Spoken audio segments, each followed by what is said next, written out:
Pessoal, eu espero que esteja tudo bem com vocês.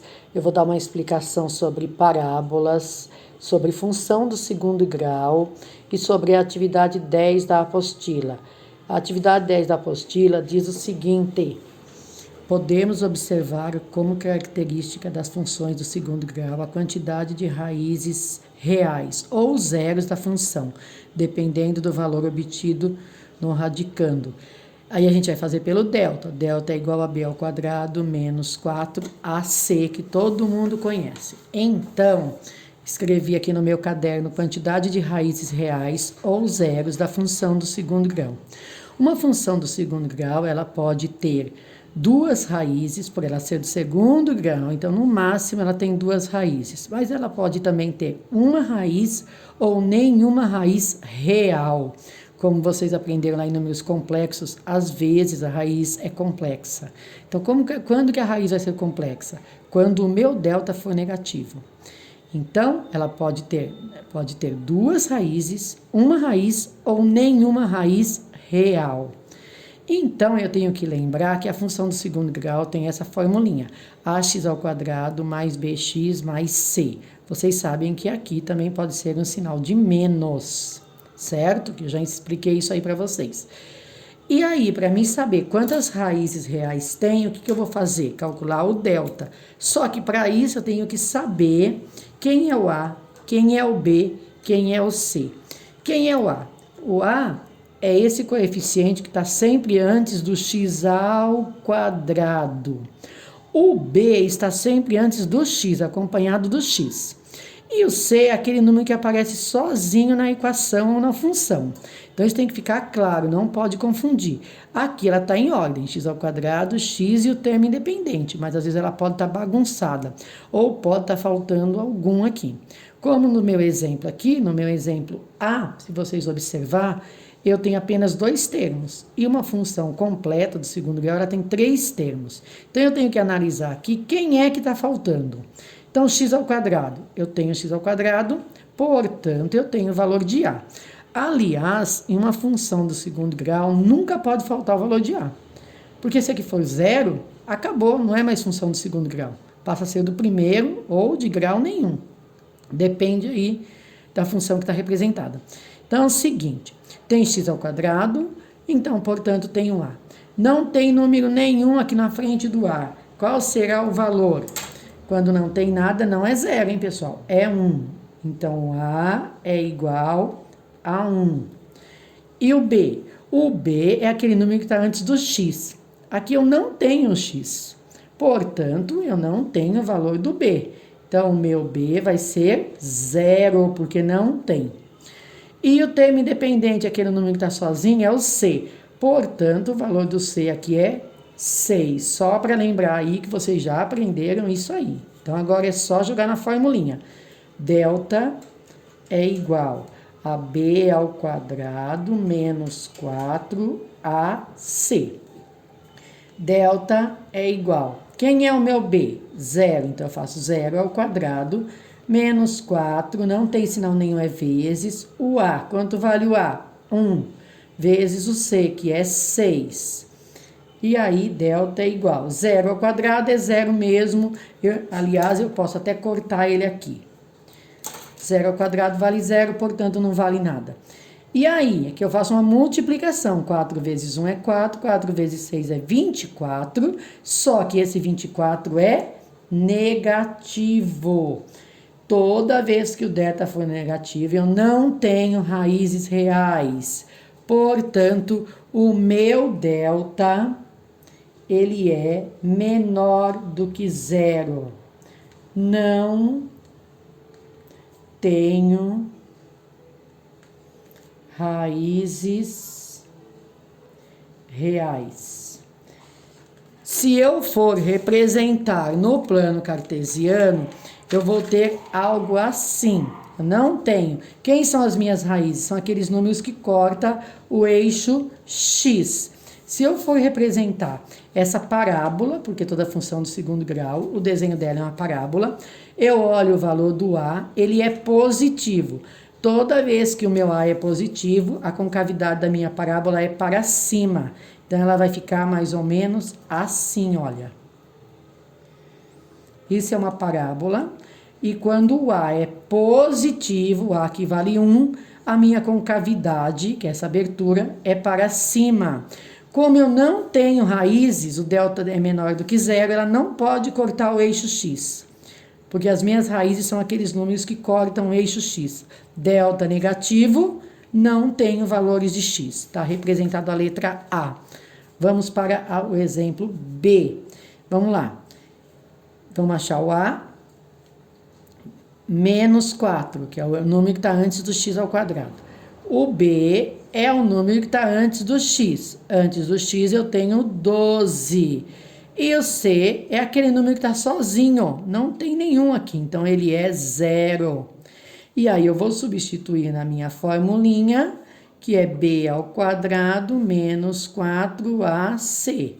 E o delta é igual, valor do meu B, 12, é 12 ao quadrado, menos 4 vezes o A. O A também é menos 4. Vezes o C. O meu C vale 0. Cuidado com esse 0 aqui, hein, gente? Que isso aqui é uma multiplicação. Continuando, 12 ao quadrado é 12 vezes 12, que é 144. E aqui, menos 4 vezes menos 4 vai dar 16 positivo. Só que 16 vezes 0, 0. Todo número multiplicado por 0 é 0. Então, o meu delta é igual a 144. Quer dizer que o meu delta é maior do que 0, deu um número positivo. Delta maior do que 0. Eu vou ter duas raízes reais. O que significa isso? Se eu continuar a minha equação, que eu não preciso continuar aqui, que aqui eu só quero saber quantas raízes eu tenho, eu vou ter dois números passando pelo eixo x. Eu terminei ela, e se alguém quiser continuar até o final, vai perceber que um dos valores de x vai ser 0, e o outro valor de x vai ser 3. Aí eu tenho que olhar a minha parábola, se ela vai ser com a concavidade para cima ou para baixo. Eu olho aqui no valor do A. Se o meu A for negativo, a concavidade da minha parábola é para baixo. Eu vou ter ponto de máximo. Eu esqueci de falar, mas aqui, quando a concavidade é para cima, eu tenho ponto de mínimo. É esse ponto aqui, ó. O menor ponto que ela tem.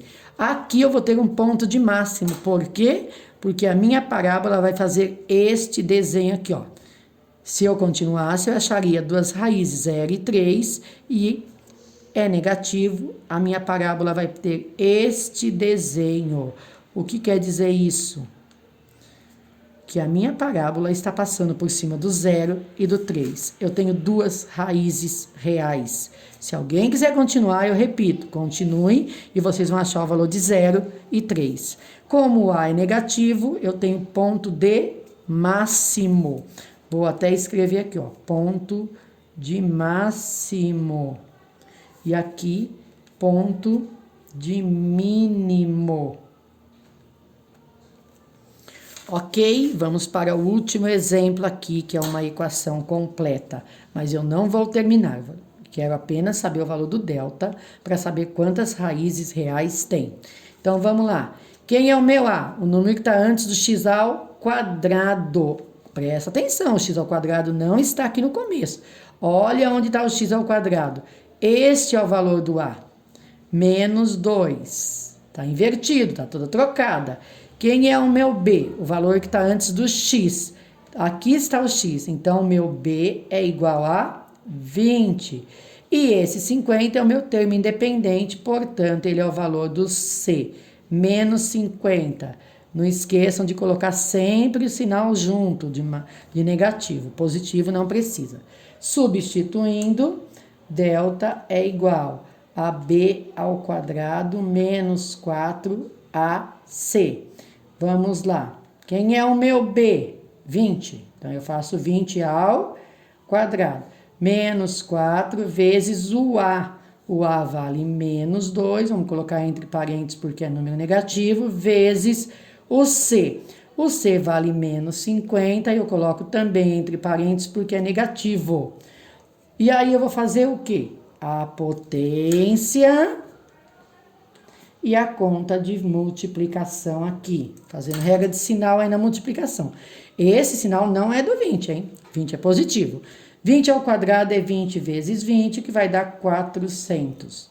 Vamos lá na regra de sinal. Menos com menos é mais com menos é menos, porque multiplicação tem regra de sinal. 4 vezes o 2 é 8. 8 vezes 50 também dá 400. E aí o meu delta deu 0. Então, o valor do meu delta, quando é igual a 0, eu tenho apenas uma raiz real. Se vocês terminarem de resolver, vocês vão achar para o x1 e o x2 o mesmo valor. Isso quer dizer que tem uma raiz real aí. Todo mundo acho que sabe resolver equação do segundo grau, que é a matéria lá do 9º ano. Então, se vocês terminarem, vocês vão achar os seguintes valores, se vocês terminarem de resolver na outra formulinha de Bhaskara. Vocês vão achar o valor 5. Aí eu vou olhar aqui o valor do meu A. Ele é negativo. Olha o A aqui negativo. O A é negativo. Portanto, a concavidade da minha parábola é para baixo. Mas ela tem que passar aonde? Como eu tenho apenas uma raiz, a concavidade vai passar exatamente nesse 5 aqui. Ela vai ficar assim. Concavidade para baixo passa exatamente no 5, porque eu tenho apenas um valor no x. Quando eu tenho 2 pontos. Quando eu tenho 1, é o vértice da parábola que pega e ela tem ponto de máximo. Quem é o máximo? É o maior ponto que ela tem aí em cima. Ok? É isso, pessoal. Até a próxima.